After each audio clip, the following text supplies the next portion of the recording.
Here in Kiev in recent days, the Maidan, or Independence Square, has turned into a full-scale war zone. More clashes in Ukraine's capital, Kiev.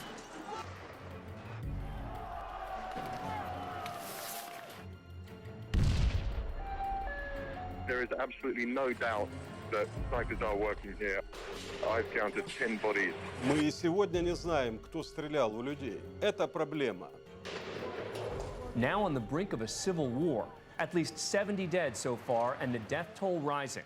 Эти технологии, еще раз говорю, от них не застраховано ни одно государство. What we saw here today was a revolution. Хотите узнать, что происходило на Украине? We've invested over $5 billion to assist Ukraine in these and other goals. Вы знаете, в большой политике, о чем бы ни говорили, все равно будут говорить о деньгах. NATO has expanded into 13 countries, up to the borders of Russia. 13 countries. The focus has to be on not allowing this crisis to turn into hot war between Ukraine and Russia. Эта тема очень опасная. Это тема войны. Сегодня спокойно никто не должен себя чувствовать.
Ukraine.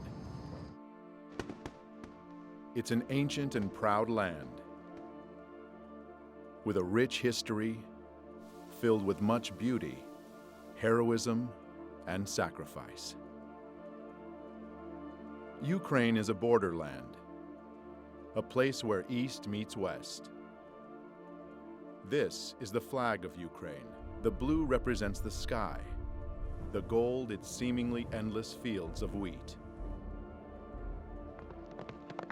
Ukraine is a prize many have sought, and much blood has spilled in the quest to possess it.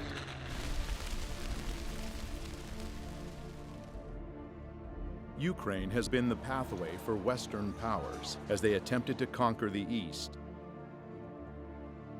in World War I and World War II.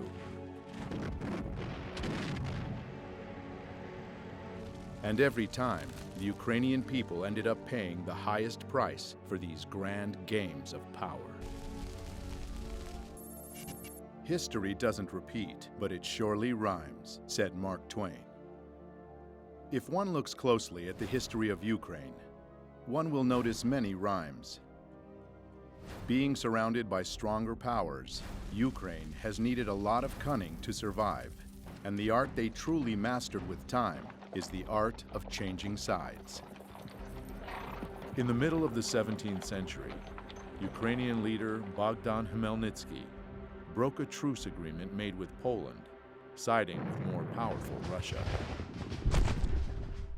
Just over 50 years later, as the Russian-Swedish War was raging, another Ukrainian leader, Ivan Mazepa, broke the union with Russia when he switched sides, joining forces with the Swedish invaders.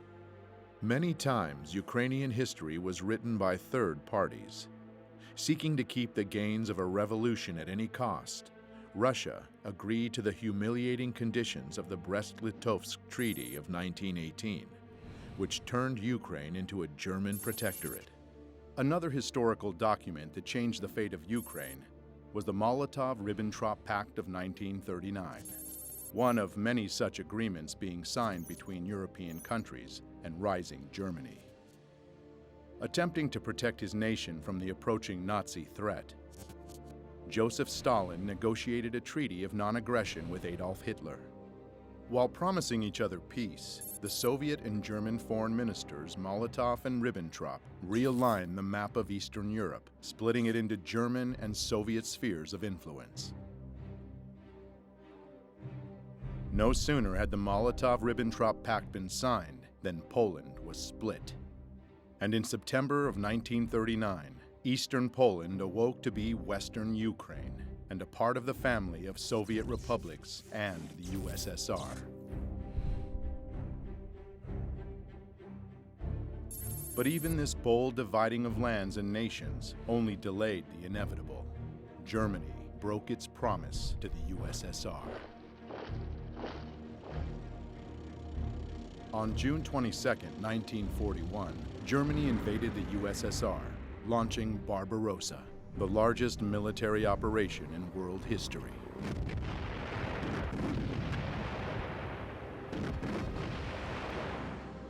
Barbarossa was aiming for St. Petersburg, Moscow, and Kiev, Ukraine, three destinations of major significance. Ukraine, with its rich lands and resources, was an important industrial and economic source for the USSR. To cut it off from the Soviet Union would strike a big blow indeed. For most of the Soviet Union, the Second World War was about fighting the invaders of their land. But it wasn't quite so simple for Ukraine. The truth is, Ukraine has never been a united country. When World War II broke out, a large part of Western Ukraine's population welcomed the German soldiers as liberators from the recently forced upon them Soviet rule, and openly collaborated with the Germans. The real scale of collaboration was not announced for many years after the war, but we now know that whole divisions and battalions were formed by Ukrainian collaborators, such as SS Galician, Nachtigall, and Roland battalions. Just in the beginning of the war, more than 80,000 people from Galician region voluntarily enrolled into Division SS Galician in a month and a half, notorious for their extreme cruelty towards the Polish, Jewish, and Russian people on the territory of Ukraine. Members of these military groups came mostly from the Organization of Ukrainian Nationalists, the OUN, founded in 1929. This organization had an ultimate goal of creating an ethnically pure, independent Ukraine, and considered terror an acceptable tool for achieving their ends. Their official flag was black and red, land and blood. It will remain in Ukraine's history long after the OUN will cease to exist. In early 1940, the most radical nationalistic part of the Organization of Ukrainian Nationalists got its own leader, Stepan Bandera. Severely anti-Semitic and anti-communist, he proclaimed an independent Ukraine in 1941. His German allies frowned upon such an act of self-will, and it landed him in prison for nearly all the Second World War. Not participating in the events physically, Bandera still managed to successfully spread his ideology. Many independent historians estimate that the OUN militia exterminated from 150 to 200,000 Jews on Ukrainian territory occupied by the Germans by the end of 1941.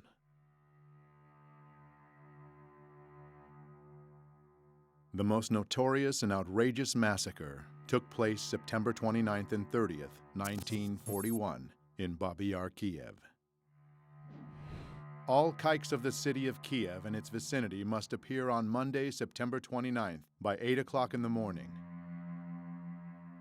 Bring documents, money, and valuables, and also warm clothing, linen, etc. Any kikes who do not follow this order and are found elsewhere will be shot. 33,771 Jews were killed in this two-day operation of the Nazis and Ukrainian militia.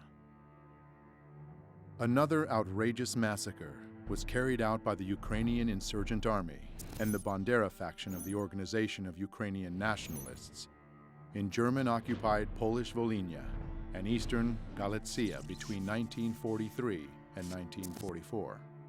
This genocide of Poles was led by Mykola Lebed. 35,000 to 60,000 people in Volhynia and 25 to 40,000 in eastern Galicia fell victim to this massive ethnic cleansing operation. Sensing the inevitable loss of the German troops, the Organization of Ukrainian Nationalists gave up on their former ally and began fighting equally against the Germans and the Soviet forces. In January 1943, USSR troops started pushing the Nazis back, liberating one part of Ukraine after another. Western Ukraine was the last Ukrainian region held by the Germans, finally being liberated in October of 1944. Bandera's bands continued to wage their guerrilla war against the Soviet regime, carrying out bloody raids on Ukrainian villages and towns, and leaving behind chaos and casualties. This war went on until the middle of the 1950s, when the last collaborators were either detained or fled the country. On May 7, 1945, Germany unconditionally surrendered to the Allies. Ukraine remained a part of the Soviet Union. The peace after the Second World War was short-lived. The United States and the Soviet Union, nations who allied together along with England to defeat the Nazis, tragically became foes as the Cold War began. The era of political and military tension between the US and the USSR lasted for nearly 45 years, keeping humanity under the constant threat of nuclear war.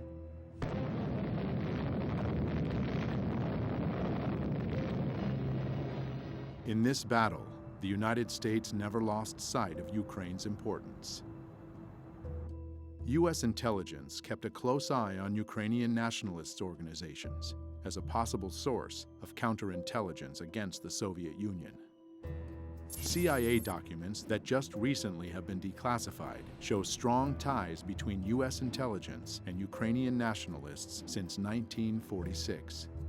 From the CIA agency report, it is clear that they were not mistaken about the nature of Ukrainian nationalist organizations or their leader, Stepan Bandera himself.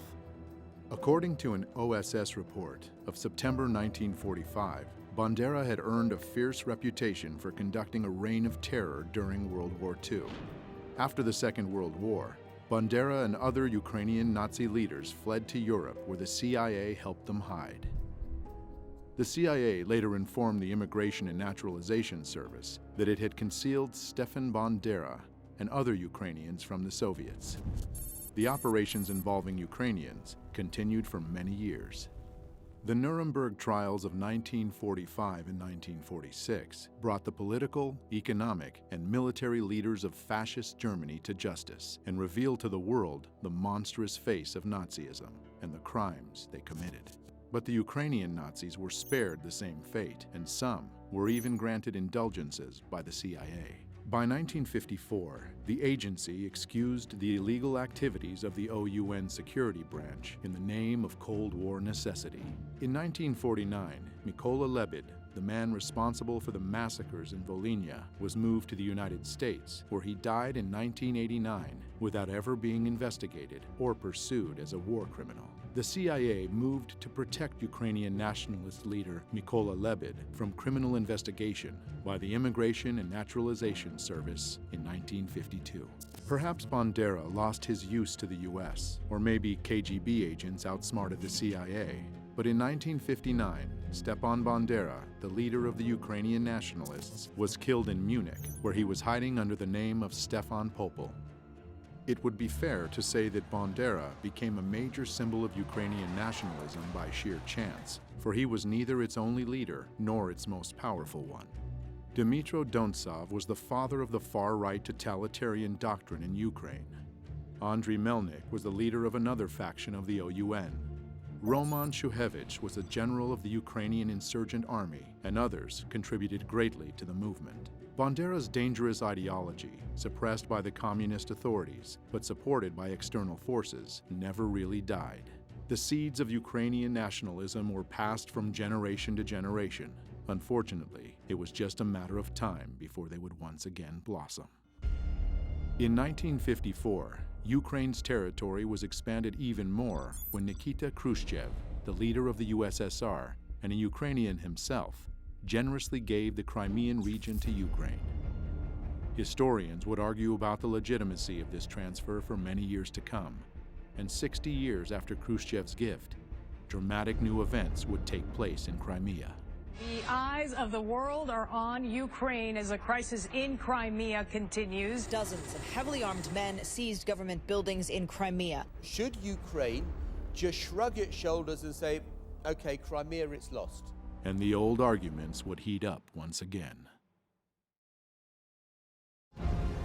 The Cold War would heat up and cool down by turns, while both rivals were obsessively building up military capacity. The turning point took place when the new era, perestroika, came to the USSR with its new leader, Mikhail Gorbachev, in the middle of the 1980s. Perestroika meant restructuring towards liberalization and democratization. It certainly had a positive impact on the international situation. Astonishing news from East Germany, where the East German authorities have said, in essence, that the Berlin Wall doesn't mean anything anymore.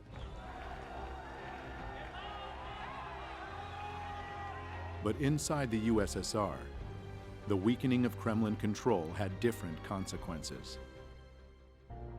In Ukraine, a nationalistic political organization, Narodny Ruch, or People's Movement, emerged in 1989 due to this new openness. They advocated for independence of Ukraine from the USSR and became an incubator for leaders of Ukrainian neo-Nazism.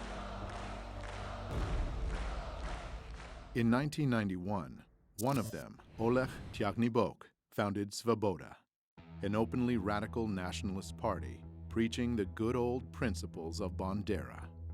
Вони готувалися і боролися з москалями, боролися з німцями, боролися з жидвою і з іншою нечистю, яка хотіла забрати в нас нашу українську державу.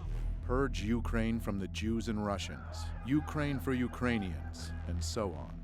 His statements got him 5th place in the Simon Wiesenthal Center Top 10 Anti-Semitic World Leader Rankings of 2012. But also, sadly, attracted numerous followers. Dmitry Yarosh founded another extreme right organization, Trizub, or Trident, in 1994. In April 2013, Yarosh became an assistant to a member of parliament from the opposition party Udar. Later that same year, he would become the leader of the most radical Ukrainian Nazi group, the Right Sector. Andriy Paruby would soon appear leading a whole army of ultra-nationalist warriors. And the torch marches would once again light up the streets of Ukrainian cities.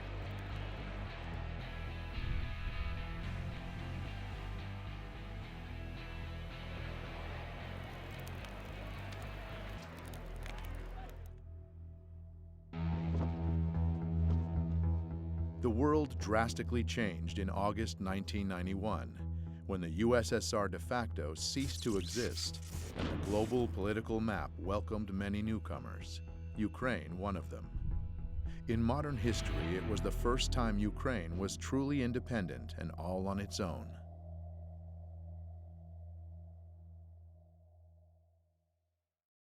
The red flag came down over the Kremlin tonight as President Gorbachev resigned and brought to an end 7 decades of communist rule in the Soviet Union. The years after the disintegration of the USSR became known as the Crazy 90s in all the post-Soviet territories. He's leaving behind 15 independent states which share only a disastrous economy and an uncertain future. After having been under a government-controlled economy, the free market dramatically changed the rules of the game. New businesses emerged instantly, and the first oligarchs were born overnight. The former country with no class division suddenly became stratified. the chosen few became rich, while the rest had to fight to survive. Сразу же после получения независимости началась еще более дикая приватизация и растаскивание имущества государственной собственности, понижение жизненного уровня населения сразу же после получения независимости.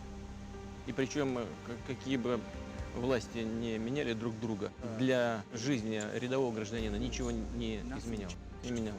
Там происходил просто систематический грабеж населения, грабеж граждан, грабеж украинского народа. И, конечно, люди уже устали от этого произвола, от этой совершенно сумасшедшей коррупции.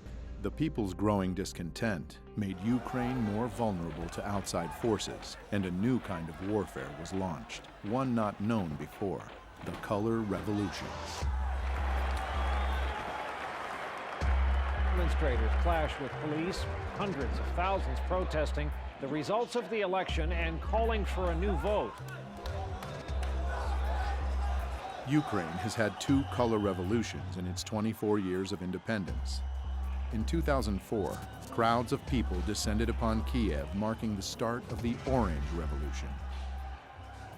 At that time, Ukraine became once again a battlefield of two forces, the Russian and Western governments. The culmination of this conflict took place during the presidential elections in November of 2004. The two major candidates, Western-backed Viktor Yushchenko and Russian-leaning Viktor Yanukovych, almost equally shared the votes of Ukrainians. By the way, calling Viktor Yushchenko Western-backed is not an exaggeration. His wife, Katerina Yushchenko, is a former U.S. State Department official and worked in the White House during the Reagan administration. The division was along geographic lines. Traditionally, Russian Eastern Ukraine voted for Yanukovych, while Western Ukraine chose Yushchenko. By the announced result, Viktor Yushchenko lost to Viktor Yanukovych, but thousands of people didn't agree with it, and they came to the central square of Kiev on the 22nd of November. The situation received wide news coverage. The country's election commission ignored reports of fraud, declaring Kremlin-backed Viktor Yanukovych the winner. International politicians, such as former General Secretary of NATO, Javier Solana, became frequent guests in Kiev, initiating negotiations between parties. And I hope very much the goodwill of everybody will be able to overcome these difficulties. The results of the negotiations, however, were often reached only on paper. Thus, Yushchenko never told the supporters to stop blocking government buildings in central Kiev. Therefore, these non-violent and very orange protests lasted for a month, during which time the previous election results were annulled, marred by massive corruption, and new elections were announced. An important nuance: just 3 months before, Viktor Yushchenko became a victim to a mysterious and still unsolved poisoning. But it didn't prevent him from winning in the new election. Though, as we shall soon see, there was much more than just the people's will that led to this victory. This peaceful revolution and its leader were warmly welcomed by the international community. But the euphoria didn't last long. Yushchenko's government completely failed with reforms and lost its chance to establish democracy, instead descending into infighting. Viktor Yushchenko was not re-elected for a second term, but at the end of his presidency, he had the time to make one last gift to his supporters from Western Ukraine. На завершення я хочу сказати про те, що чекали мільйони українських патріотів і багато років. Я підписав указ за незламність духу, відстоюванні національної ідеї, виявлені героїзм і самопожертву в боротьбі за незалежну українську державу. Постановляю присвоїти звання Герой України з удостоєнням ордена держави Бандері Степану Андрійовичу. Слава Україні! The hero status of Stepan Bandera was short-lived. In 2010, Viktor Yanukovych was elected president. This time, the international community had no doubts about the legitimacy of the elections. In January 2011, Viktor Yanukovych repealed the hero title of Bandera. Almost 4 years into his presidency, though, Another revolution shook Ukraine. Unfortunately, this one was anything but peaceful.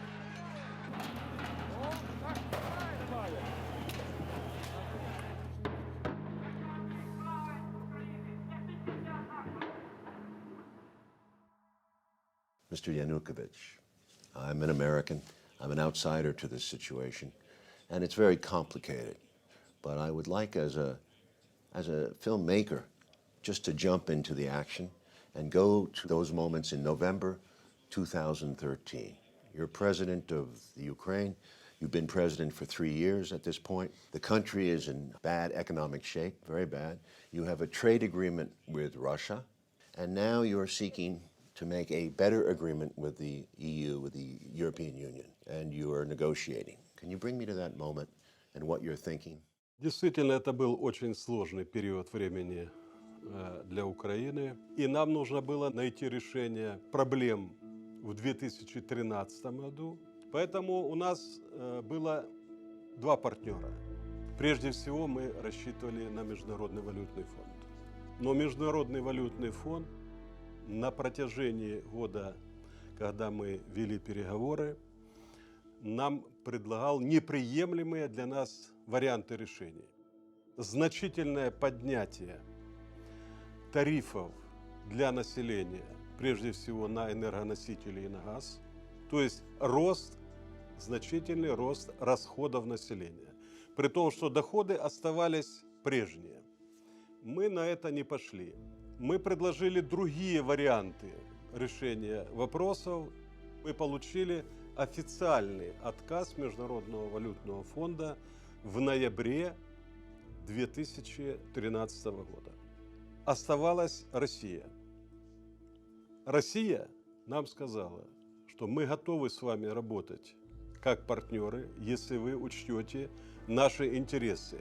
Того, что экономика Украины и России зарождалась как единая экономика, сложились абсолютно уникальные, особые экономические отношения. Рынки в России были полностью открыты для украинских товаров, а при этом наши границы с Украиной таможенные полностью раскрыты. Таким образом, Евросоюз как бы заходил со всеми своими товарами на нашу территорию без всяких переговоров.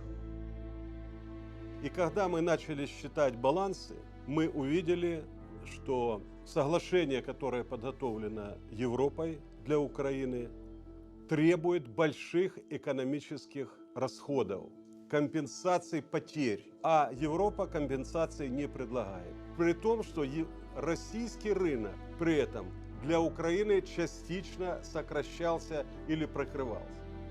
Сказали, конечно, если Украина решила так поступить, это ее выбор, и мы уважаем этот выбор.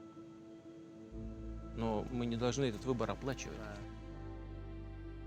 Наши переговоры с Европой не увенчались успехом. Поэтому на этом пути мы предложили сделать паузу. Violent clashes erupted in the Ukrainian capital Kiev as more than 100,000 people protested against a government decision to delay an association deal with the EU. Vitaly, you were Minister of Interior Affairs for the Ukraine during this period, and you were Chief of Police, essentially, of the country. Can you tell me your version of what happened from November protests through February protests? Мы располагали информацией, что протестные акции в любом случае массово планируются и начнутся в 2015 году. Но оппозиция воспользовалась тем фактом, что в начале Кабинет министров, а затем и президент приняли решение временно отложить подписание ассоциации с Европейским Союзом. Arseny Yatsenyuk, leader of the opposition party, Fatherland. Oleg Tagnybok, leader of the opposition nationalist far-right political party, Svoboda. Vitaly Klitschko, leader of the opposition party, Udar. Both EU and Ukrainian officials said on Thursday the suspension of talks on closer ties could be revived after the two-day meeting. But officials said the deal was off the table for now. Expected more.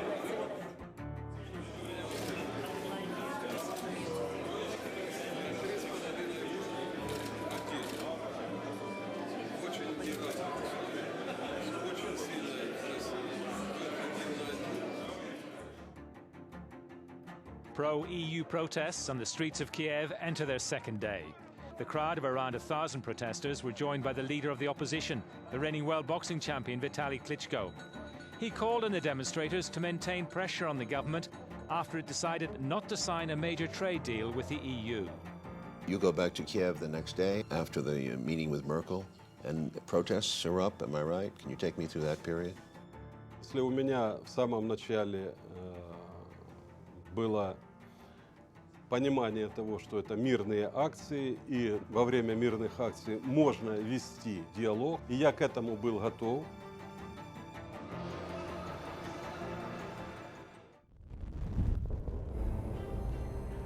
И говоря о протестах ноября-февраля, необходимо обязательно учитывать динамику их развития, которая происходила на Украине заранее до того. Огромное количество общественных организаций, которые финансировались из-за рубежа, огромное количество журналистов, работающих на гранты. Robert Perry is a longtime investigative journalist based in Washington, D.C., best known for his major disclosures about the Iran-Contra scandal in the 1980s. He is the founder of Consortium News, where he has reported extensively on the crisis in Ukraine and the forces behind the unrest. An NGO is a non-governmental organization. Now, many NGOs are quite legitimate. They represent good causes. Maybe they help people in a country feed or deal with water problems or deal with various kinds of social problems. But there are some NGOs that have become funded by government entities and serve more the purpose of that government rather than trying to serve the people that they are ostensibly working for. One thing we saw in the 1980s, at that point the Central Intelligence Agency had been largely discredited because of scandals that had been exposed in the 1970s. For 15 years, the CIA has secretly financed overseas activities of the National Students Association. But then there came to light a fantastic web of CIA penetrations. So when the Reagan administration came in, there was this concept that instead of having the CIA, which traditionally would go into these different target countries, funding their media, funding NGOs, funding different political operations, that was essentially farmed out to a new organization called the National Endowment for Democracy, which was created in 1983. And it would do pretty much what the agency used to do. It would go into one of these countries and it would support various political groups, train activists, deal with journalists, business groups, and try to advance U.S. foreign policy interests, sometimes against the interests of the host government, the target government. And beyond that, they received financial and other logistical help from the National Endowment for Democracy and other U.S. agencies that helped them training activists, working with journalists to get their side presented more favorably. They work on things like, how do you get traction? How do you get things to go viral? How do you then use that to generate support for your cause? And support was generated. Mustafa Nayyem, a founder of one of Ukraine's new media outlets, Hromadske TV, knew very well how to make something go viral. It was his notorious Facebook post on November 21st, 2013, that brought the first crowds to Maidan. Я це написав просто, щоб почути, чи є ці люди, чи просто поговоримо десь у Фейсбуці. If you don't read the newspaper, you are uninformed. If you read the newspaper, you are misinformed. To deliver your message efficiently enough in the modern world with so many different technologies and means of communications, you must embrace them all. As the disturbing events of Euromaidan started on November 21st, 2013, 3 new TV channels went on the air and suddenly became stunningly popular in Ukraine. Spilno TV, November 21st. Hromadske TV, November 22nd. And Espresso TV, November 24th, directly from opposition protest. These channels went viral, supporting the protests and encouraging more and more people to come to Maidan. И первые выступления массовые начались 21 числа, 21 ноября. Сначала акции проходили мирно. На эти акции пришли люди разной категории. Это были молодые и пожилые люди, приходили с детьми. Явно было понятно, что с их стороны есть доверие к власти, в том числе и к правоохранителям, потому что свободно выходили. И никаких намеков на то, что будет в отношении этих манифестантов приниматься какие-то меры воздействия, силовые и так далее, просто не существовало. Значит, соответственно, на охрану общественного порядка выходили правоохранители без огнестрельного оружия. Но среди митингующих уже замечены нами радикалы, которые относились к правым партиям, неофашистским организациям. И 24 числа, 24 ноября, они осуществили первую агрессивную акцию.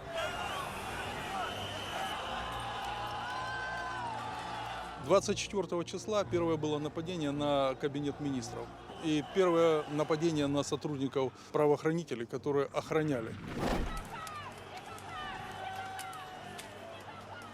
Второе нападение на правоохранителей службы безопасности Украины произошло 25 числа. Затем небезызвестные события 30 числа. November 30th of 2013 became the first turning point of Euromaidan, and one of its most reported and mysterious events. Я тогда немножко расскажу, как видел эти события я. Был звонок мне от Попова, глава администрации города Киева. Он говорил, что давайте сегодня мы хотели бы завозить оборудование для новогодней елки на площадь. Я ему объяснил, что до тех пор, пока люди находятся на площади, то этого делать нельзя. В районе часа ночи, когда массовые люди начали расходиться, разъезжаться, я поговорил по телефону с руководителем службы безопасности Украины и спросил его точку зрения по развитию событий. Он сказал, я считаю, что, слава богу, все закончилось. Вся информация идет о том, что все закончилось. Потому что фактически с 21 числа, я в кабинете просто жил и спал там какое-то время, может быть, 2 часа в сутки удавалось поспать. Около 3 часов ночи я приехал тоже к себе домой. Завел часы на 6:30 утра, включил телевизор сразу же, когда проснулся. Он у меня был настроен на 5-й канал. И 5-й канал демонстрирует большое количество скорой помощи. И там побитые люди. After riot, police attacked peaceful protesters with clubs. Happened in the early hours. The eyewitnesses that were there said that the police did use truncheons. Меня, честно говоря, пробил просто холодный пот. Моя первая реакция на то, что Майдан пострадал от действий полиции, была мгновенной. Нужно было расследовать, кто дал приказ разгонять митингующих, применять к ним силу. Я был противник того, чтобы к митингующим применялась сила, нарушали права людей. Решений таких Попов самостоятельно принимать просто не мог. А кто для него был самый высокий руководитель? Для Попова был самый большой руководитель, это глава администрации. Сергей Владимирович Левочкин. Coincidentally, Sergei Lovochkin is a close associate to many U.S. politicians. The Security Service of Ukraine had evidence that on that night, Lovochkin was in contact with opposition leader Yatsenyuk, where they discussed the clearing of Maidan on the pretext of installing the annual Christmas tree. News media reported that the riot police cruelly attacked the students peacefully sleeping in their tents, but scenes from the event seem to tell a different story. It appears that the protesters were waiting for the police. Additionally, there were dozens of journalists and cameramen from all the new public TV news outlets prepared to cover the events. And most ominously, a group of well-trained young men arrived to Maidan almost simultaneously with the riot police. They infiltrated the crowd and began provocations with insults, stones, and torches. The right sector in Ukraine represents a part of the Ukrainian population that has often favored fairly extreme right-wing positions. They had militias that came especially during the Maidan protests. There were groups that were being shipped into Kiev where they would provide the muscle, in effect, for the demonstrations. So the demonstrations went from being relatively peaceful political protests to being increasingly violent. The first step in any detective work is to establish a motive. It is now said that Sergei Lovochkin is held in high esteem by his powerful U.S. friends. Outraged by what was reported in the news, the Ukrainian people came out in force on the next day to vent their anger with the police actions. The violence started to take off when? Фактически жесткие противоправные действия начались уже в декабре 2013 года. События, которые проходили в тот период в Киеве, они были очень радикальные. В них принимали неонацистские организации, молодые люди, которые были различными вооружены различными средствами. Металлические прутья, биты. В том числе использовалась техника, например, дорожно-строительная, грейдерами, и они грейдерами наезжали на работников правоохранительных органов, на милицию, которая защищала и не давала захватить правительственные здания и здания администрации президента. Как президент мог такой неуправляемой толпе выйти и с кем говорить? Технологии, которые применялись в тот период времени, они были заранее спланированы. As veiled and masked as the color revolutions can be, an attentive viewer can see subtle patterns and similarities revealing their true nature. To make crowds act as one obedient group, they have to be united at the unconscious level. The masterminds of color revolutions know this well and have perfected the art. Symbolism is one of the most powerful tools to achieve this end. Revolutionary political organizations with surprisingly similar names and even more similar logos have appeared time and again, almost as omens marking the countries that would be hit by the colored plague next. They are often described as being aware and active, when they're actually trained and radical. They are the ones who take the first shot, literal and metaphorical, to transform the peaceful protests into full-blown coups d'etats. Their fingerprints can be found everywhere on the map of the color revolutions. Using all the experience of past generations, simple but effective tools like catchy sing-alongs and chanting are employed. Well known for exciting the crowd and creating a group identity, they depersonalize individuals and make them easier to manipulate.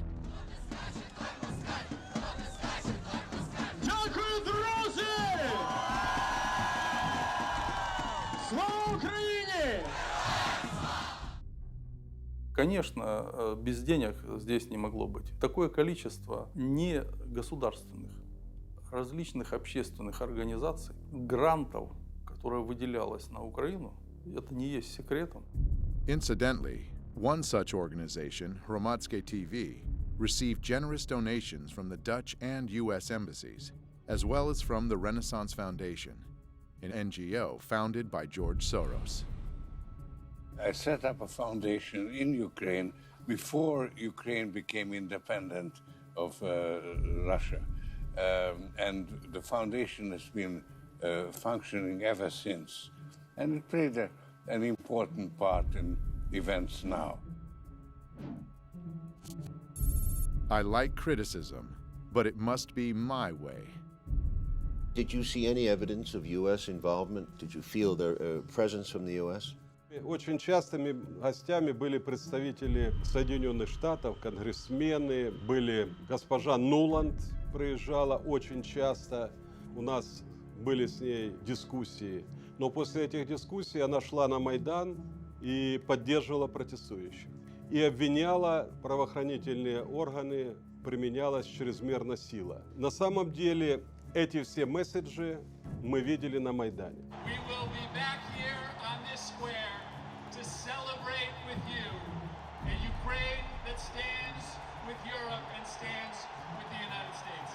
Well, members of Congress were visiting Ukraine during that period, most famously Congressman John McCain. So some of the people who were challenging their government, their elected government at that point, were being told by the senior U.S. official, a person who ran for president and a top official in the U.S. Congress, that the U.S. was with them.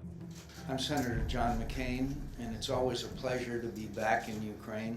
Senator McCain was, in a sense, giving the people in the Maidan a feeling that they had the backing of the most powerful country on earth. This is about the future you want for your country. This is about the future you deserve. Делегаций много приезжало. Я говорил, что нельзя говорить, во-первых, неправду. Нельзя становиться на сторону митингующих и отстаивать их права, создавая тем самым и углубляя конфликт.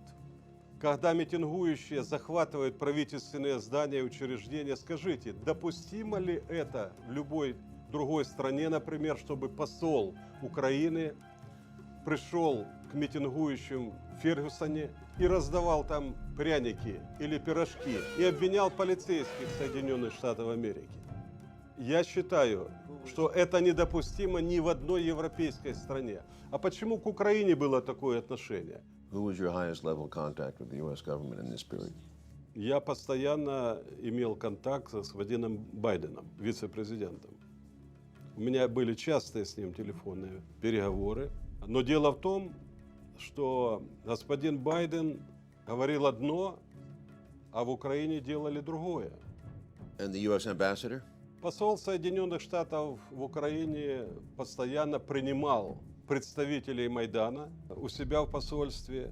Мы это очень хорошо знали, мы это отслеживали. И создавалось такое впечатление, что в посольстве Соединенных Штатов существует штаб, который управляет этим процессом. In early February of 2014, as the Maidan crisis was getting more violent, there was a phone call that was intercepted. It was a call between the Assistant Secretary of State for European Affairs, Victoria Nuland, and the U.S. Ambassador to Ukraine, Jeffrey Pyatt. Questions of credibility are being raised after a private chat between two top U.S. diplomats was leaked online. I think Yats is the guy who's got the economic experience, the governing experience. He's the guy, you know, what he needs is Klitsch and Tony Book on the outside. I just think Klitsch going in, he's going to be at that level working for Yatsenyuk. It's just not going to work. Yeah, no, I think that's right. Okay. Good. Well, do you want us to try to set up a call with him as the next step? Sullivan's come back to me VFR saying you need Biden, and I said probably tomorrow for an attaboy and to get the deets to stick. So Okay. Biden's willing. So you had this remarkable phone call where you have these two senior officials of the U.S. government apparently talking about a coup or how they were planning to restructure the government of Ukraine. Fuck the EU. No, exactly. I'm not saying the whole U.S. government feels that way. There is division on this, but the neoconservative element wants very much to change the strategic dynamic in Eastern Europe. The neocons are very smart people, and they've been at this for a long time. They came in around the issue of propaganda. They studied how to create hot buttons for the American people. They had this experience when they were getting the American people to get excited about Central America back in the 1980s. Sandinista regular army. The ground force is being equipped now with Russian artillery. And they've been applying those same strategies ever since. They remain very dedicated to achieving their goals. They still want to get rid of certain governments. They wanted a regime change in Syria, for instance, regime change in Iran. They're very skilled at this, and they have a lot of allies now inside the news media, inside the government, and that means that they can do a lot to control the narrative of any story.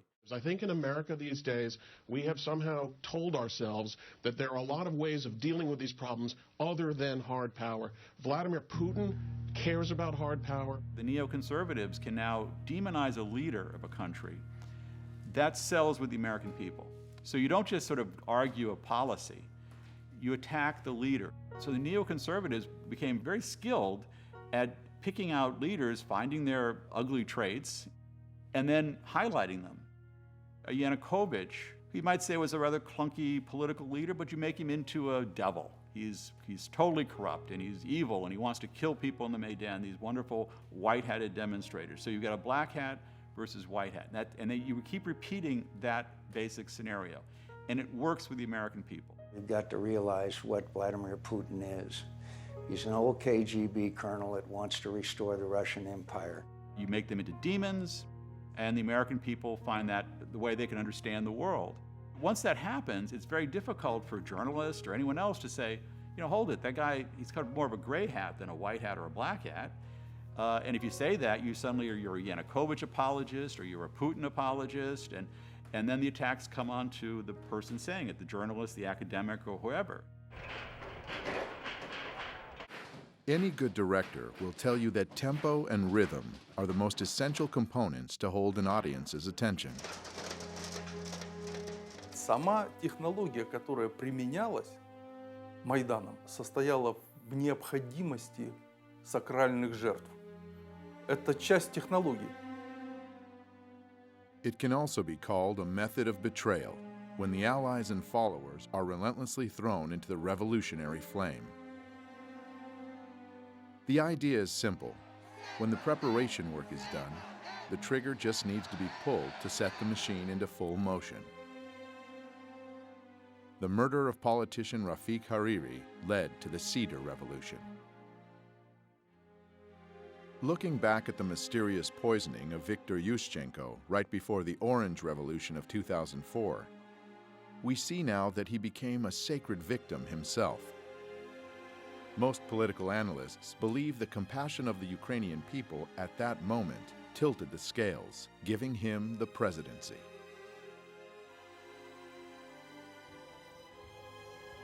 The number of victims among the protesters during Euromaidan totaled over 100. They are called the Heavenly Hundred. All the sacred victims were immediately mythologized. The beating of students on November 30th, 2013 was the obvious trigger of Euromaidan.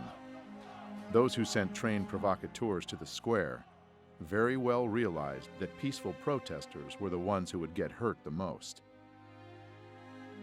It's hard to keep protests going for months on end. Tensions subside and people inevitably get tired. Holidays are also a big danger for revolutionary masterminds. People want to be home with their families and friends, and one needs to get inventive to keep people in a cold tent city.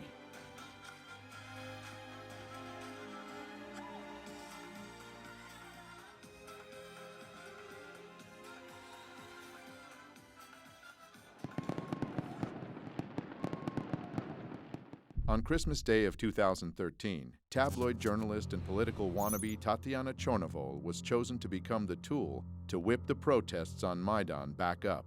A civic activist and journalist known for investigating corruption among senior officials was beaten outside Ukraine's capital on Christmas. Her heroic deeds as a reporter looked more like petty crimes. Trespassing on the presidential residence of Viktor Yanukovych, leading a rioting crowd to seize the Kiev City Administration building, breaking into a car of the Security Service of Ukraine. It looked like Tatiana was more interested in making news than reporting it, and gaining name recognition that could be turned into votes for her struggling political career in the opposition party Fatherland. She gave the world media a Christmas present in 2013, when she was cruelly beaten by unknown assailants on the road. Despite the fact that in just 3 days all the suspects were arrested and confessed to beating Tatiana during a road rage incident, world media kept insisting upon the political background of the crime.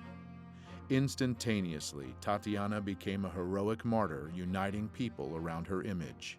The beating coming amid political turmoil in Ukraine. This has drawn a protest. Euromaidan was once again center stage, and Tatiana, in less than 2 months after the assault, she was already healthy enough to attack the office of Party of Regions, the party of Viktor Yanukovych. Звідти виїжджали ті машини, які били мене. Тобто не те, що навіть гніздо цієї злочинної мафіозної влади, а ескадрони смерті теж керуються звідси. One of the staff members, 65-year-old IT specialist Vladimir Zakharov, was killed during the attack. So, where is Tatiana now?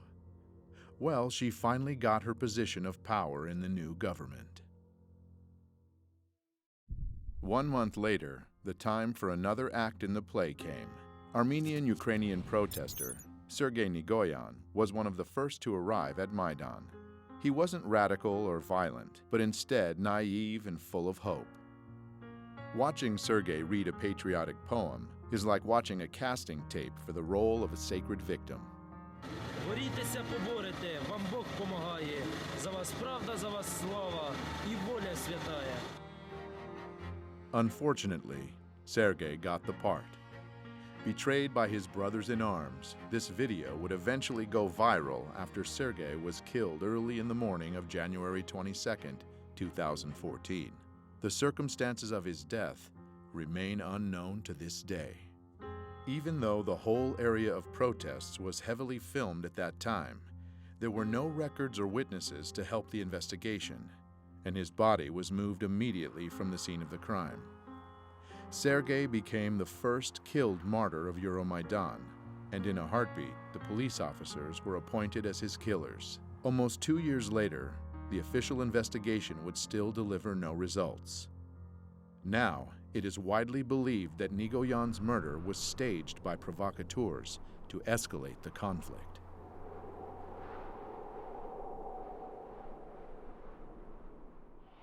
God speaks to people with the language of signs. On January 26, 2014, Pope Francis prayed for Ukraine, addressing thousands of people at St. Peter's Square in Vatican City.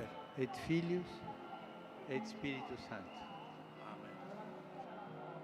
After the prayer, 2 white doves were released from the papal window and were immediately attacked by a crow and seagull. Those who understand the language could easily read the meaning of this omen.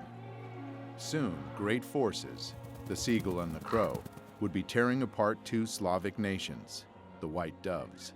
This omen gave hope to the Ukrainian people, saying that by God's will, the doves would be saved.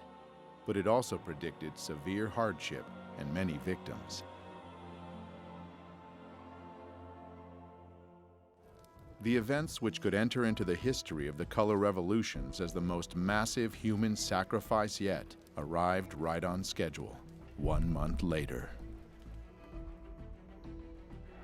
For weeks, this European capital has been the scene of a violent uprising.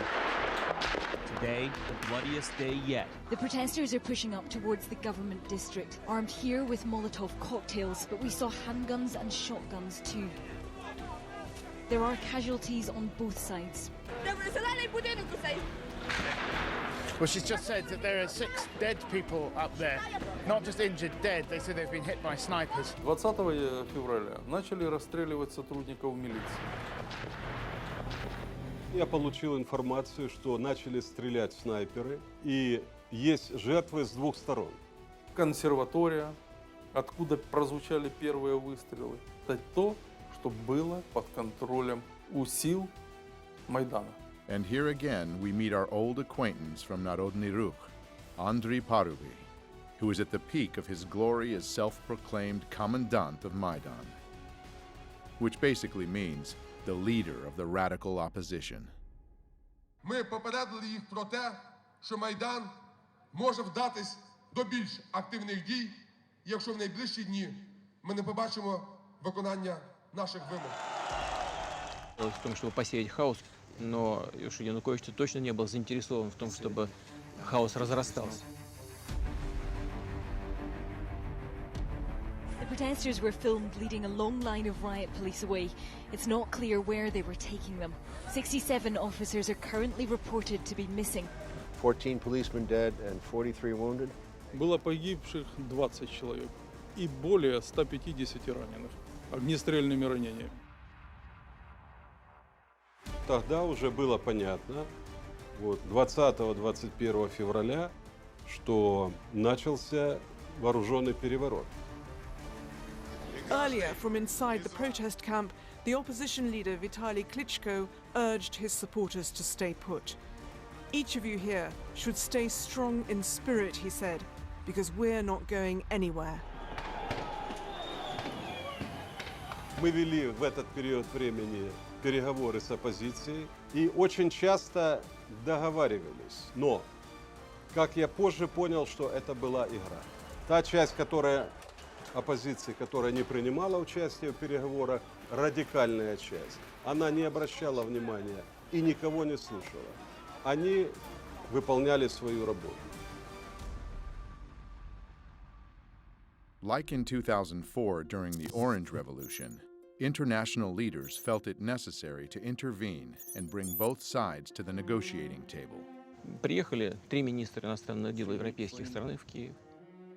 Laurent Fabius, Frank-Walter Steinmeier, Radoslav Sikorski. Приняли участие во встрече президента Януковича и оппозиции. Договорились о том, что будут проведены досрочные выборы. Договорились о том, как будут строить отношения между оппозицией и президентом. The Ukrainian president and the leaders of the anti-government protests there have agreed on a truce.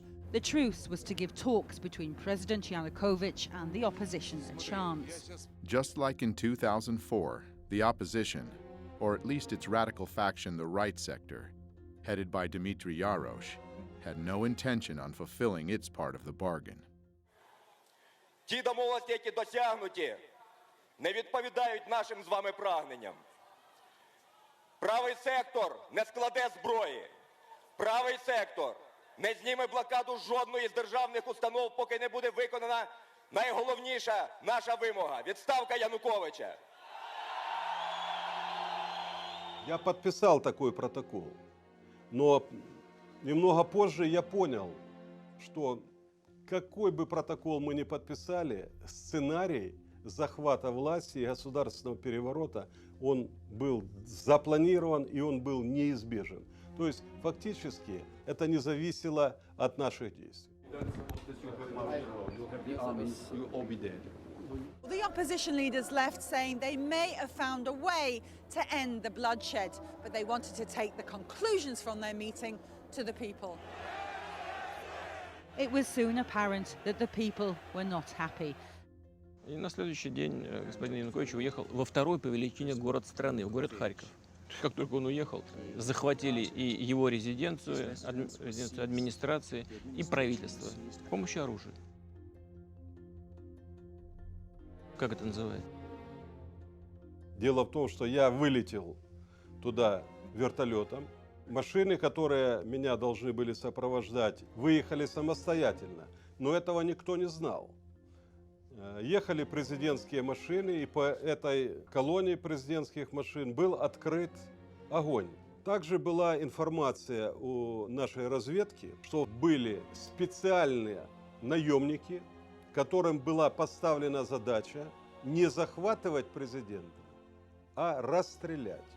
И я обратился к президенту Путину, чтобы он разрешил мне выехать на территорию России. Я получил согласие, и мне было оказано содействие. 24 февраля я попал на территорию России.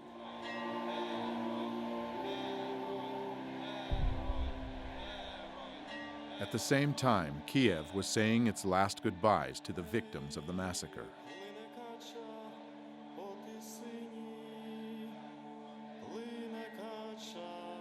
It was also welcoming those who came to power at their cost.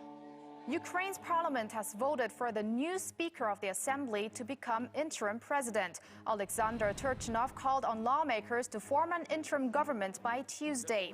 These latest developments follow the dismissal of President Victor Yanukovych on Saturday. And they removed Yanukovych, not following the constitutional procedures for impeachment. Процедура импичмента не была соблюдена.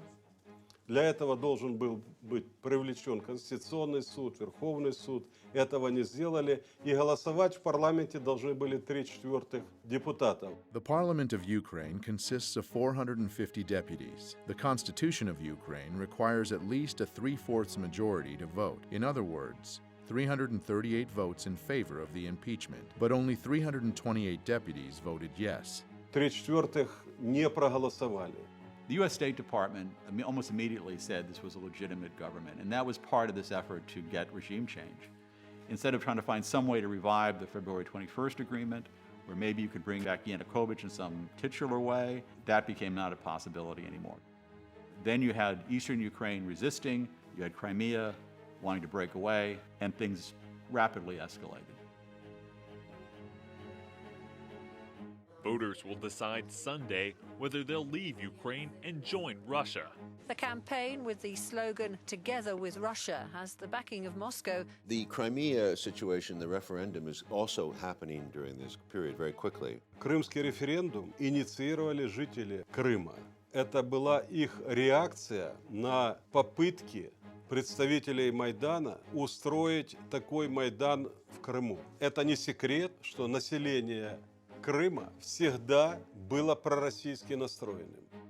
Crimean authorities, sensing the mood of the populace, fully supported Viktor Yanukovych's decision to postpone the 2013 European Union Association deal and side deeper ties to Russia. As the events in Kiev took their course, Crimean authorities issued a declaration, putting into words the fears of its people. Based on the will of the Crimeans who elected us, we declare that we will not give Crimea to extremists and neo-Nazis seeking to seize power in Ukraine at the cost of the blood of the country and its citizens. After the regime change in Kiev, rumors began spreading in Crimea that the new authorities would be merciless to those that opposed them. Слава Україні! This led to the pro-Russian demonstrations rejecting the new government in Kiev. On February 27th, the government buildings in the capital of Crimea were seized by pro-Russian protesters. The current Crimean government was dismissed, and the new leader, Sergei Aksyonov, was assigned as the leader of the Crimean Autonomous Republic. У них, конечно, надежда была, и они обращались к российскому руководству, чтобы их защитили.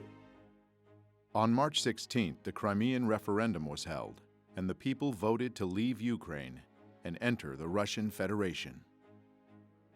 The situation in Crimea is being presented as a Russian invasion.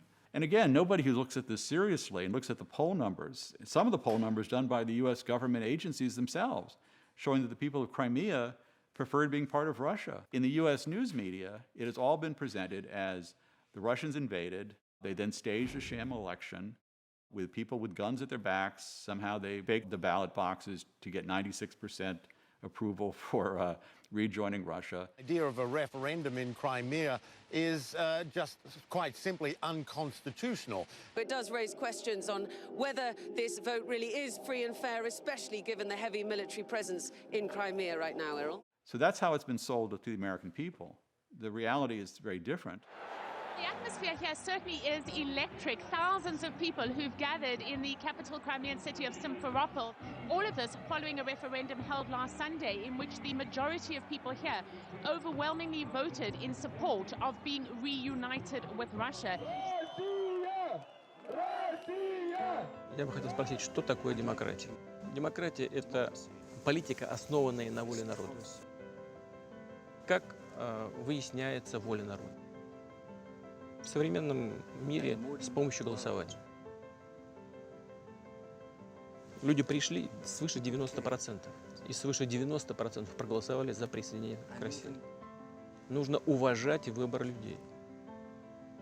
Не подстраивать каждый раз под свои геополитические интересы, международное право и принципы демократии. У нас не было там никаких боевых действий. Там никто не стрелял. Никто никого не убивал. What is described in the West as a Russian invasion of Crimea is, in fact, the presence of Russian soldiers in Crimea. Can you clarify that? Российские солдаты в Крыму, как говорят, были испокон веков. Потому что база Черноморского флота была в Крыму. As long ago as 1804, Sevastopol's naval base became the main military port of the Russian Empire on the Black Sea. During the Second World War, the heroic defense of Sevastopol lasted almost a year and took hundreds of thousands of lives. Therefore, the naval base in Crimea has a legacy of historical pride for the Russian Black Sea Fleet, as well as being of huge strategic importance.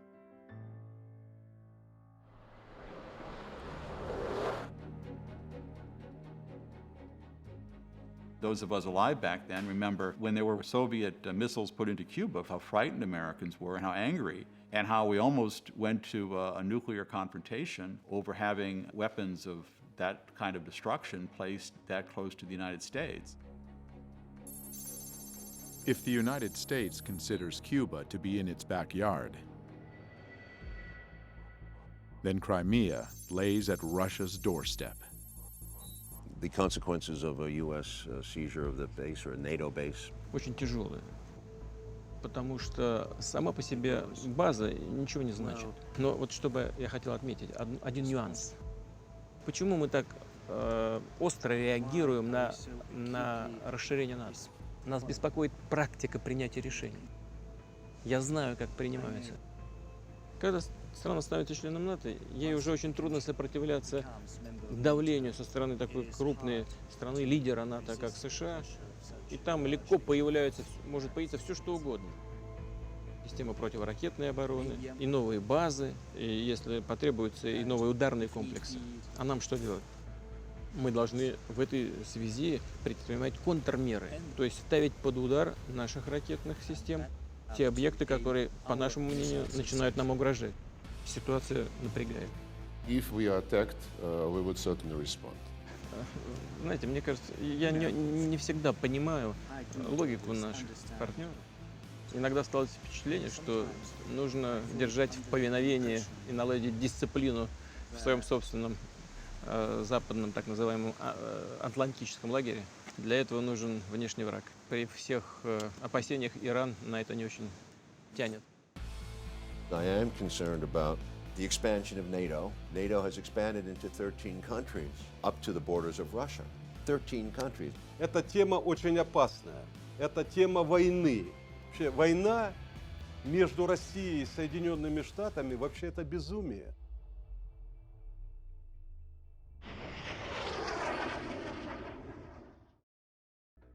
In early spring of 2014, eastern Ukraine was also buzzing with protests against the new authorities in Kiev. This region, with the population close to Russia geographically and culturally, feared that the ultra-right leanings of the newly formed government would bring neo-nationalism to their lands. And they had their reasons. The status of the Russian language in Ukraine has been a stumbling block for many years. Implementing Russian as a second state language was one of the main campaign promises of President Viktor Yanukovych.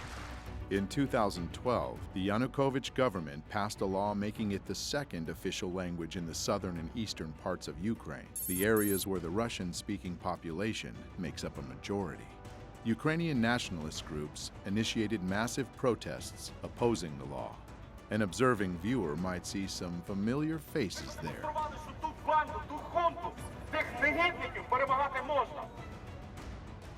On February 23, 2014, the very next day after the regime change, the new government voted for an annulment of the official status of the Russian language. And even though later this decision was vetoed by the acting president, Alexander Turchinov, it still sent a message, and a powerful one.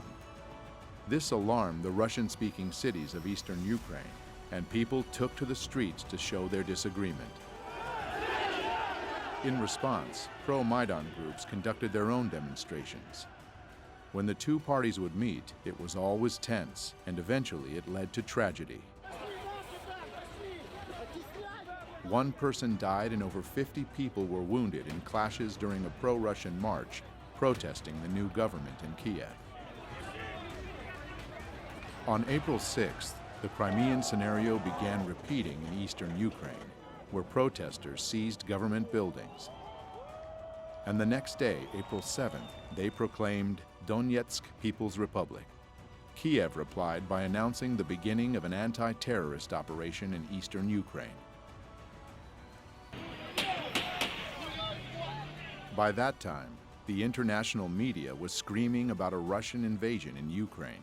Russia could now be on the verge of invading Ukraine. But strong words stayed only in the media. The Ukrainian authorities never announced a warlike situation. Why? IMF cannot give money to countries engaged in ongoing war. Petro Poroshenko. Вы знаете, в большой политике, о чем бы ни говорили, все равно будут говорить о деньгах. Too much money was already invested in Ukraine to stop halfway.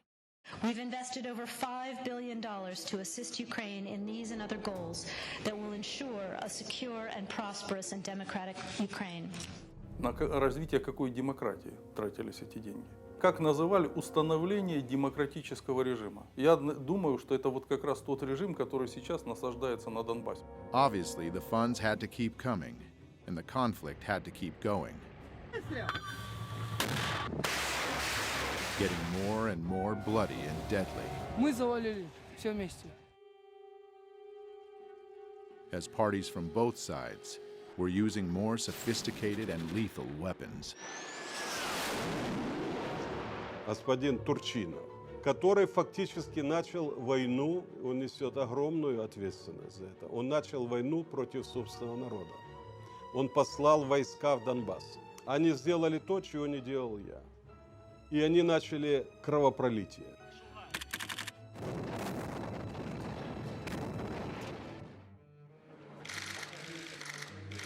The world seemed too busy welcoming this new democracy in Kiev to notice what was being done as it spread its wings over the country.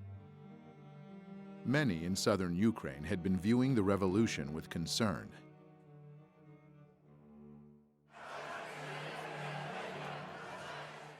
And an anti-Maidan movement formed in the city of Odessa in early January 2014. The protesters set up their camp in front of the Trade Union House, a building which would soon become a monument to a massacre of its own. It's difficult to overestimate the importance of Odessa. It is strategically located on the Black Sea, and it's Ukraine's largest seaport. It's not surprising that Ukraine's new authorities were watching the situation unfolding there with growing alarm. More and more of Odessa's people were joining the anti-Maidan movement at the same time as events in eastern Ukraine were heating up. The new Ukrainian government didn't have the power to wage war on too many fronts. If Odessa were to join the growing uprising in the eastern regions, it would seriously complicate the situation. This rebellion had to be extinguished immediately and at any cost, and that cost was high. On May 2, 2014, soccer fans flocked to the center of Odessa City for the Ukrainian championship match. Surprisingly, a great number of these fans who descended into Odessa just the night before also turned out to be fighters from the Maidan self-defense units, along with members of radical organizations from all parts of Ukraine.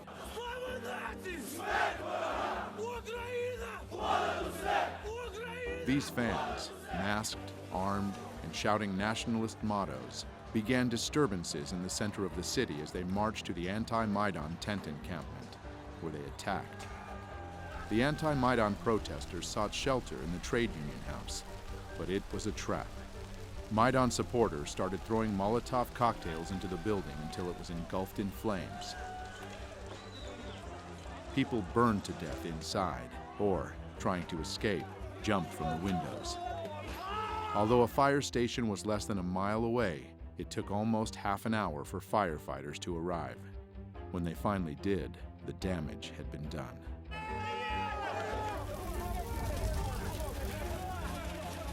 But here's an intriguing fact. Just a few days before those dreadful events, a messenger from Maidan, Andriy Perubi, made a visit to Odessa.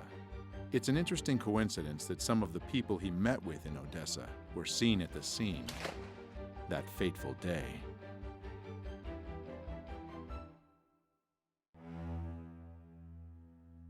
But not everyone was mourning. On the popular political talk show Schuster Live, the news about the people burnt alive in Odessa was welcomed with a long round of applause. Из погибших в пожаре в Одессе 15 граждан России, 10 из Приднестровья и ни одного одессита. On its Facebook page, the right sector announced the events of May 2nd, a proud moment in national history. An official investigation into this sad event has been going on now for nearly 2 years, and it's yet to reach a conclusion. But it seems the experts had all the information they needed from the very beginning. Звичайно, провокація була з сторони путінських бойовиків, які почали розстріл української демонстрації.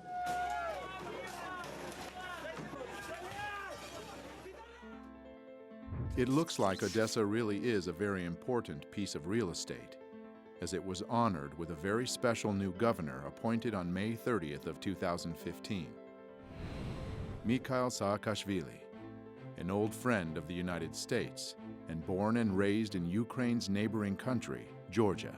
A little hoedown there in Georgia. A quick look at his biography gives one an understanding that he's been groomed for a special mission.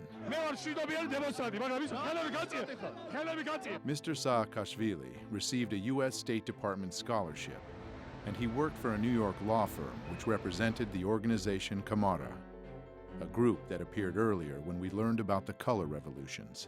We are dealing with democratic, bloodless revolution. This is the Revolution of Roses, and this is Mikhail Saakashvili with Kamara, busy overthrowing the legitimately elected president, Eduard Shevardnadze.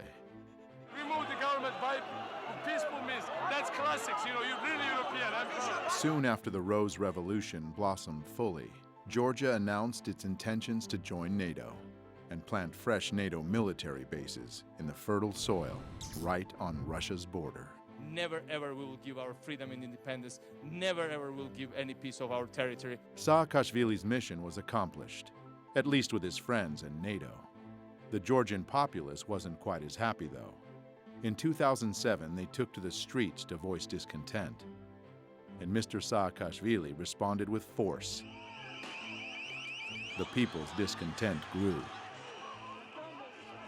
Saakashvili's party lost parliamentary elections, and the opposition took control. He said this means that the parliamentary majority should set up a new government and me as the president, according to our constitution.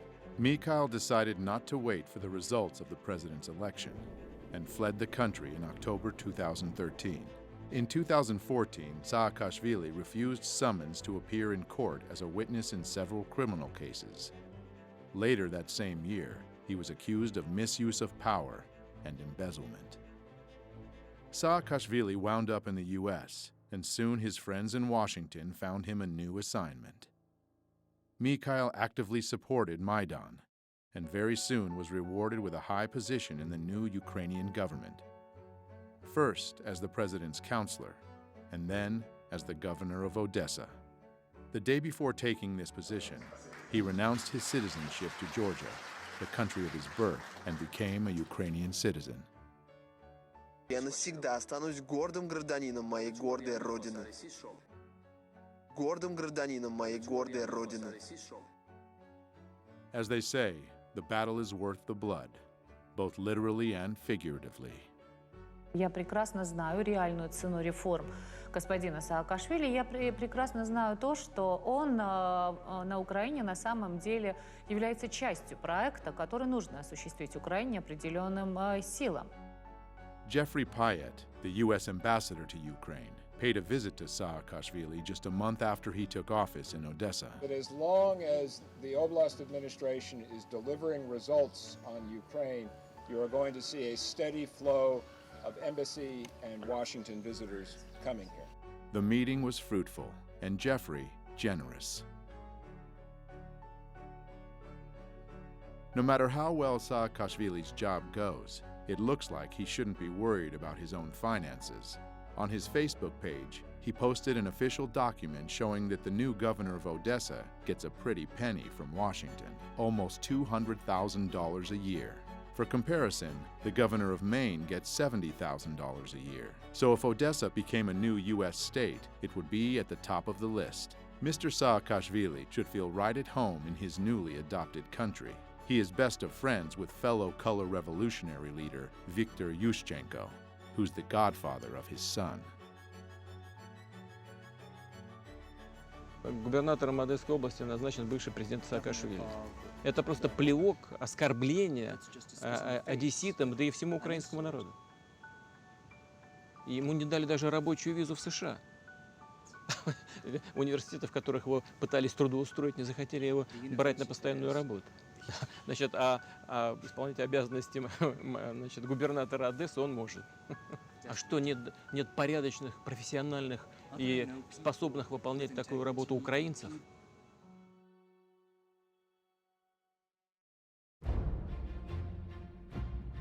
A war once launched, doesn't choose its victims. We are just learning at this hour that Malaysian Airlines has now confirmed that it has lost contact with one of its planes.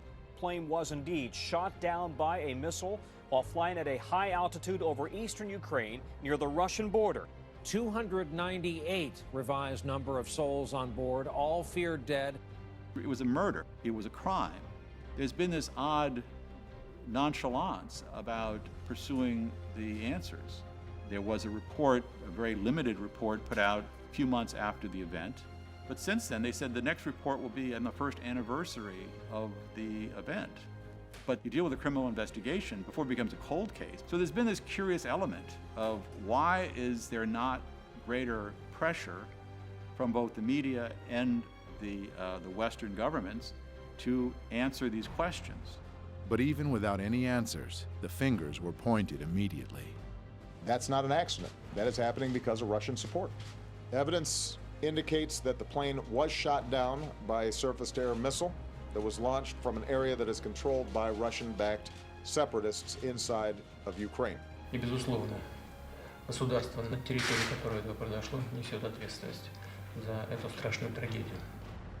The Malaysian Boeing wasn't the first plane to play a significant part in American-Russian relationships.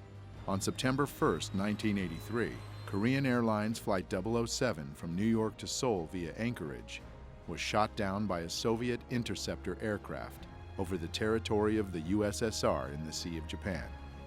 There was absolutely no justification, either legal or moral, for what the Soviets did. The tragedy of the Korean Boeing was considered a perfect occasion to demonstrate the NATO military power within dangerous proximity to the Soviets. On November 2nd, 1983, NATO launched Able Archer, a 10-day command post exercise simulating a conflict escalation, culminating in a nuclear attack. It was followed by placing Pershing II nuclear missiles in Europe. What Reagan didn't take into consideration was the paranoid overreaction of the Soviets. A recently declassified U.S. intelligence report shows that for the first time since the Cuban Missile Crisis, the world was that close to nuclear war. Just like in 1983, the Malaysian Boeing crash was leveraged against the enemy. A new wave of sanctions hit Russia immediately after the tragedy. The United States is imposing new sanctions in key sectors of the Russian economy. Almost a year and 3 months later, the Dutch Safety Board published a report.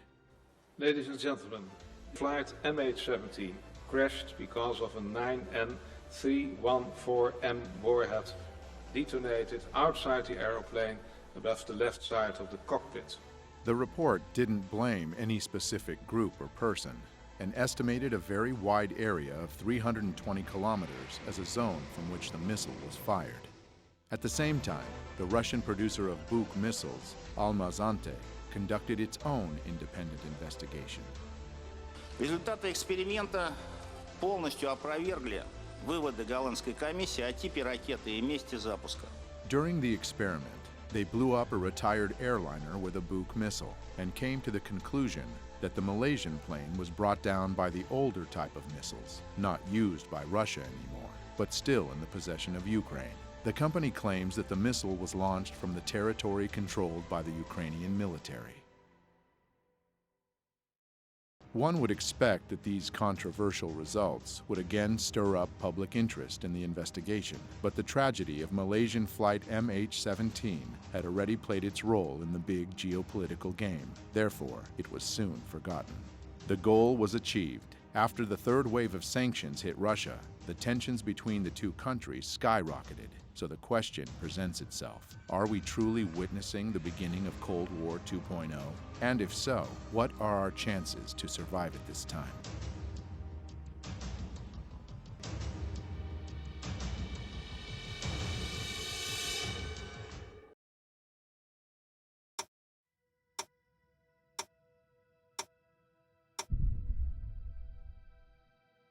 In 1947, the Bulletin of Atomic Scientists introduced the Doomsday Clock. It represents a countdown to global nuclear annihilation. In 1953, during the height of the Cold War, it came its closest to midnight as the superpowers were creating massive nuclear arsenals. This is the story of America's ever-expanding atomic weapons program. As the world began to grasp the insane danger of nuclear warfare and took measures to control the arms race, the situation steadily improved. In 1991, the doomsday clock was at its furthest from midnight, 17 minutes. That time of hope was short-lived, though, as the world has become more and more unstable. But in 2015, the Bulletin of Atomic Scientists moved the clock to just 3 minutes to midnight. Today, unchecked climate change and a nuclear arms race resulting from modernization of huge arsenals pose extraordinary and undeniable threats to the continued existence of humanity. The United States and Russia have embarked on massive programs to modernize their nuclear arsenals, undermining existing nuclear weapons treaties.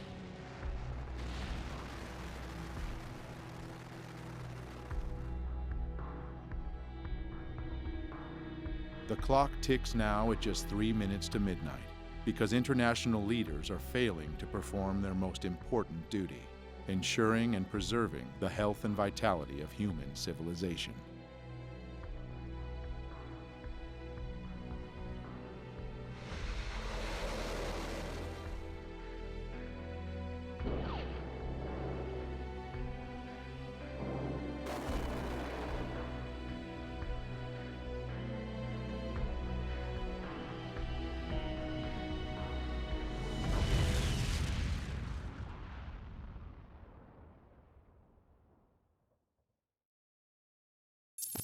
Patriotism is supporting your country all the time, and your government when it deserves it.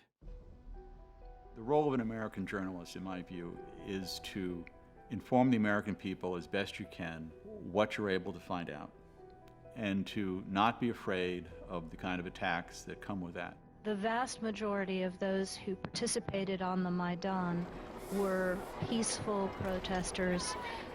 If you had a chance to see the pictures, many of us visited, including many members here.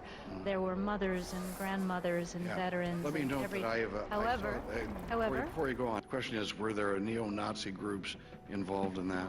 There were, as I said, almost every color of Ukraine was represented, including some ugly colors. The answer is yes, then.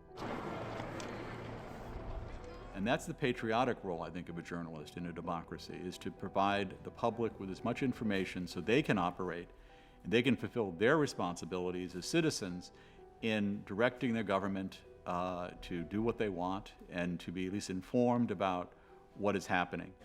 We truly believe that there is only one way to protect yourself from this game of manipulation: awareness. Knowledge is power.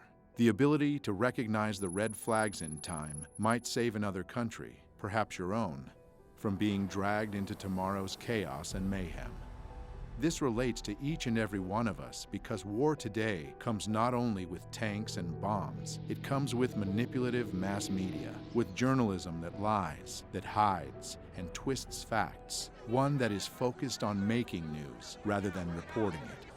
Я хочу верить, что на Украине, в конце концов, будет мир, на Украине будет правопорядок, на Украине будет действительно истинная демократия. Я надеюсь на хороший исход для Украины.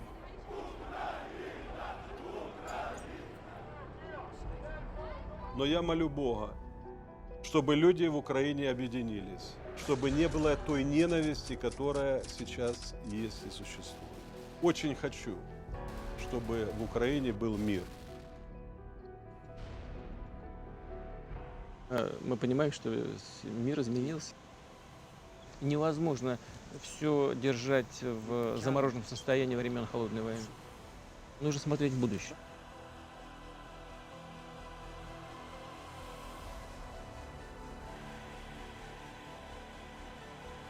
Many times in our film, we've shown the spiral of history. While we often repeat old mistakes, it also always gives us another chance and hope.